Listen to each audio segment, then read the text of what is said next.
আসসালামু আলাইকুম প্রিয় ভিউয়ার্স। আজ ৫ আগস্ট ২০২৪ সালের এই দিনে ছাত্র জনতার তীব্র প্রতিরোধের মুখে ফ্যাসিস্ট হাসিনা বাংলাদেশ থেকে পলায়ন করতে বাধ্য হন। এই ঐতিহাসিক দিনকে সামনে রেখে যুক্তরাজ্য প্রবাসী লেখক প্রাবন্ধিক গাজী আব্দুল কাদের মুকুলের শহীদদের স্মরণে অসাধারণ লেখা ফিরে দেখা জুলাই আগস্ট অভ্যুত্থান ২০২৪ পড়ে শোনাচ্ছি আমি আহমদ নাহিদ। তাহলে আর দেরি না করে শুরু করা যাক। একটি দেশে গণঅভ্যুত্থান বা বিপ্লব কেন ঘটে? সহজ উত্তর, যখন বিরোধী মতকে দমন করা হয়, যখন রাষ্ট্রব্যাপী দুর্নীতি চরম আকার ধারণ করে, সামাজিক বৈষম্য দিন দিন প্রকট হয়ে ওঠে এবং বেকারত্ব জনজীবনে গভীর হতাশা নেমে আনে, তখনই জনগণের ভিতরে জমে থাকা ক্ষোভ বিস্ফোরিত হয়ে ওঠে গণঅভ্যুত্থান বা বিপ্লবের রূপে। একটি দেশের জাতীয় স্বাধীনতা, ভূখণ্ড রক্ষা ও রাষ্ট্রীয় সার্বভৌমত্ব, এই তিনটি একে অপরের সঙ্গে অঙ্গাঙ্গিকভাবে জড়িত। একটিকে বাদ দিয়ে অন্যটির অস্তিত্ব কল্পনাও করা যায় না।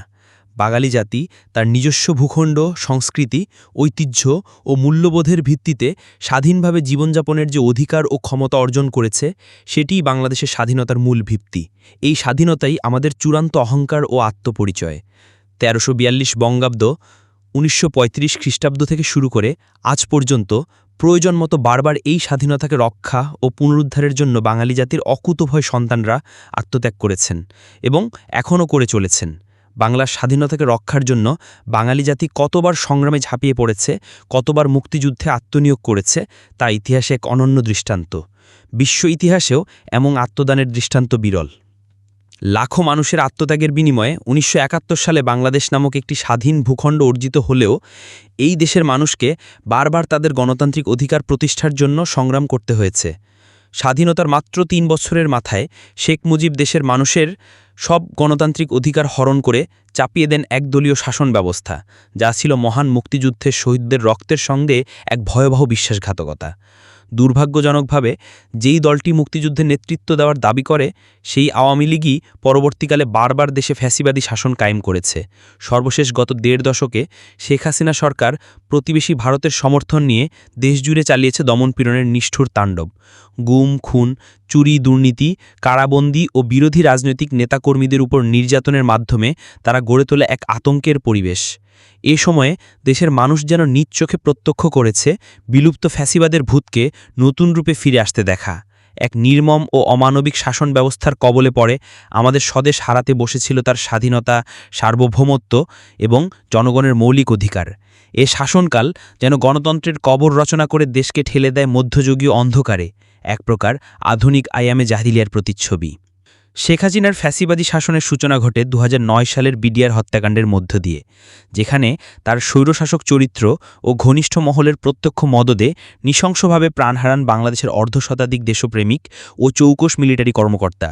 এই বিভীষিকাময় ঘটনার পর থেকে তিনি একে একে হিংস্র মনোভাব নিয়ে রাষ্ট্রের বিভিন্ন স্তম্ভকে ধ্বংস করে দিয়েছেন এবং দেশের সার্বিক শাসন ব্যবস্থাকে এক কঠোর ও দমনমূলক রূপে পরিণত করেছেন। বলা বাহুল্য, বিরোধী মত দমন, গণমাধ্যম নিয়ন্ত্রণ, মানবাধিকার লঙ্ঘন ও বিচার বহির্ভূত হত্যাকাণ্ডের অভিযোগে আওয়ামী লীগ নেতৃত্বাধীন সরকার সেই সময় নিয়মিতভাবে আন্তর্জাতিকভাবে সমালোচিত হয়ে আসছে। এ পরিস্থিতিতে ২০২৪ সালের জুলাই মাসে ছাত্রদের কোটা আন্দোলনকে ভিত্তি করে দেশজুড়ে অসন্তোষ চরমে ওঠে। ঠিক ৭১-এর মুক্তিযুদ্ধের মতোই সাধারণ জনগণ, বিশেষত ছাত্র ও যুব সমাজ, গণতন্ত্র পুনরুদ্ধারের দাবিতে রাজপথে নেমে আসে। সরকারি দমনপীড়নের জবাবে উদ্ভূত হয় একটি গণঅভ্যুত্থান। আন্তর্জাতিক গণমাধ্যম ও মানবাধিকার সংস্থার মতে এ সময় আইনশৃঙ্খলা বাহিনীর গুলিতে ১৫০০-এর বেশি মানুষ নিহত এবং ২০,০০০-এর বেশি আহত হন, যার মধ্যে অনেকেই স্থায়ীভাবে পঙ্গু বা দৃষ্টিহীন হয়ে পড়েন। আন্তর্জাতিক মানবাধিকার সংস্থা ও জাতিসংঘের একটি তদন্ত প্রতিবেদনে অভিযোগ করা হয় যে এই সহিংস দমন অভিযানে র্যাব, পুলিশ এবং সরকারের অনুগত কিছু সশস্ত্র বাহিনী সদস্য জড়িত ছিলেন। প্রতিবেদন অনুযায়ী শিশুসহ বহু সাধারণ পথচারী, শ্রমজীবী মানুষ এবং শিক্ষার্থীরা এই সহিংসতার শিকার হন।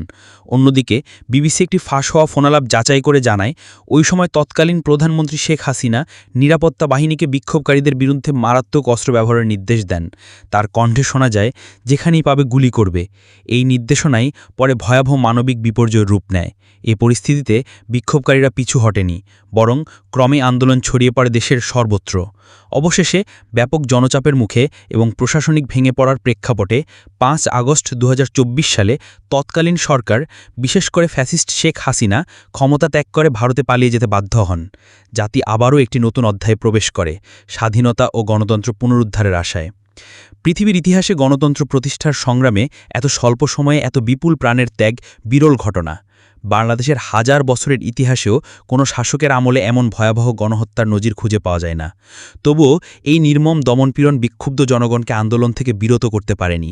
তারা বুক চিতিয়ে দাঁড়িয়েছে গণতন্ত্র, ন্যায় ও স্বাধীনতার দাবিতে। একটি প্রচারিত ভিডিও ফুটেজে দেখা যায়, আন্দোলনের সময় এক পুলিশ কর্মকর্তা তৎকালীন স্বরাষ্ট্রমন্ত্রীর উদ্দেশ্যে বলেন, গুলি করি, মরে একটা, বাকিটি যায় না স্যার। এটাই হলো স্যার সবচেয়ে বড় আতঙ্কের এবং দুশ্চিন্তার বিষয়। এই সংলাপটি যেমন একটি নিষ্ঠুর বাস্তবতার প্রতিচ্ছবি, তেমনি একটি নিপীড়িত জাতির অন্তর্নিহিত সাহসিকতারও প্রমাণ। এছাড়াও এই গণ অভ্যুত্থানে দেশের সর্বস্তরের মানুষের যে আত্মত্যাগ, স্বতঃস্ফূর্ত অংশগ্রহণ ও অকুণ্ঠ সমর্থন ছিল, তা বিভিন্ন ভিডিও ফুটেজে স্পষ্টভাবে উঠে এসেছে। এর কিছু দৃশ্য শুধু হৃদয় বিদারকই নয়, বরং জাতির অনুভূতিকে গভীরভাবে নাড়া দেয়। যেমন একজন ৯-১০ বছরের নাদুস নদুস শিশু রাস্তায় দাঁড়িয়ে বলছে, আমি মৃত্যুকে ভয় পাই না, আমি মরতে এসেছি।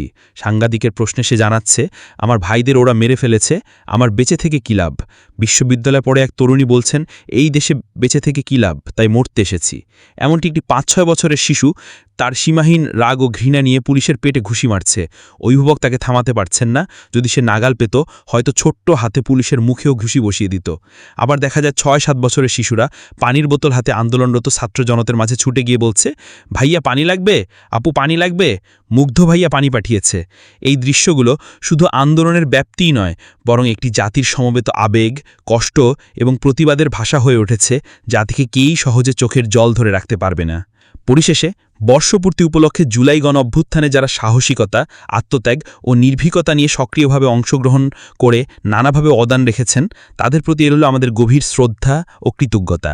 এদেশের ছাত্র জনতার ত্যাগ, তিতিক্ষা ও রক্তের বিনিময়ে এই বিজয় অর্জন সম্ভব হয়েছে। নিঃসন্দেহে বলা চলে, বীরের এই রক্তস্রোত, মাতার এই অশ্রুধারা যায়নি বৃথা, যাবে না বৃথা। ফ্যাসিস্ট শাসক শেখ হাসিনাকে সরাতে জনগণের স্বতঃস্ফূর্ত জীবনপণ সংগ্রাম ইতিহাসে চিরস্মরণীয় এক হিরণ্ময় অধ্যায় হয়ে থাকবে। এখন আমাদের সামনে নতুন দায়িত্ব, দেশ গঠন, রাষ্ট্র সংস্কার এবং প্রকৃত অর্থে স্বাধীন, গণতান্ত্রিক ও গর্বিত জাতি হিসেবে পুনরুত্থানের চ্যালেঞ্জ। এই মহান লক্ষ্যে আমাদের অবশ্যই বিজয়ী হতে হবে।